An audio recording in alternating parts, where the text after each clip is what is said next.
Assalamualaikum warahmatullahi wabarakatuh. Kami dari kelompok 4 akan mempresentasikan mengenai analisis psikologi karya sastra.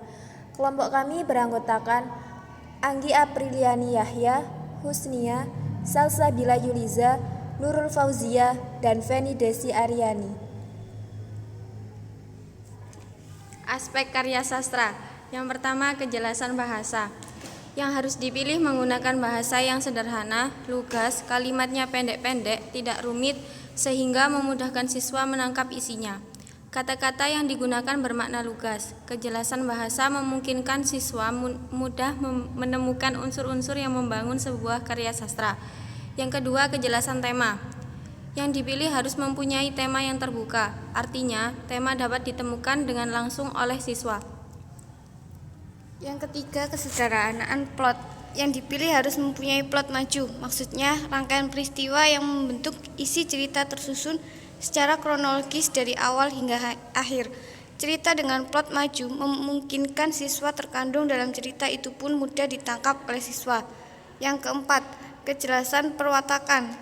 Perwatakan tokoh-tokoh dalam cerita dipilih harus terdeskripsi secara sederhana sehingga siswa dapat dengan mudah dan cepat mengenali tokoh-tokoh itu.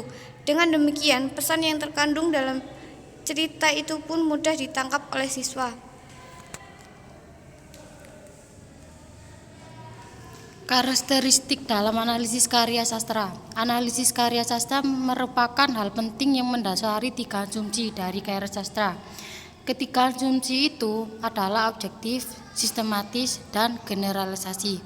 Objektif yang dicapai lebat bangun teorik merupakan konstruk analisis yang handal. Sistematik karena memanfaatkan langkah-langkah yang jelas. Generasi berdasarkan konteks karya sastra secara menyeluruh untuk memperoleh inferensi.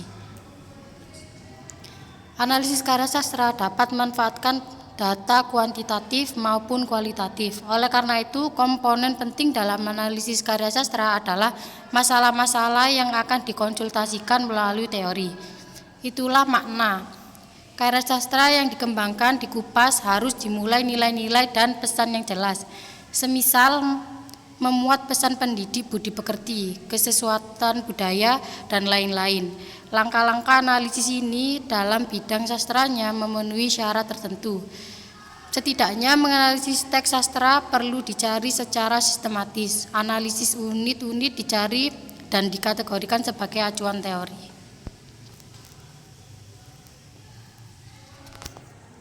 Pengertian multimodal.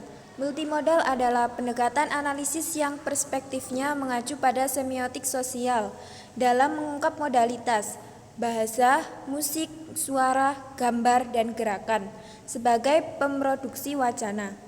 Pembelajaran multimodal adalah pembelajaran yang menekankan pada pendekatan instruksional untuk memahami wacana dari beragam modalitas, bahasa, musik, suara, gambar, dan gerakan dalam merepresentasikan pengetahuan dan pembuatan makna.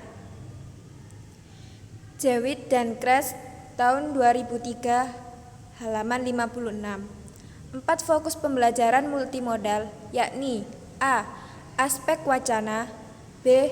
Aspek desain, C. Aspek produksi, dan D. Aspek distribusi. 4 aspek tersebut mempelajari kontribusi dari sumber semiotik yang dikerahkan di berbagai modalitas, bahasa, gambar, musik, suara, dan gerakan, serta interaksi. Sekian dari kelompok kami. Wassalamualaikum warahmatullahi wabarakatuh.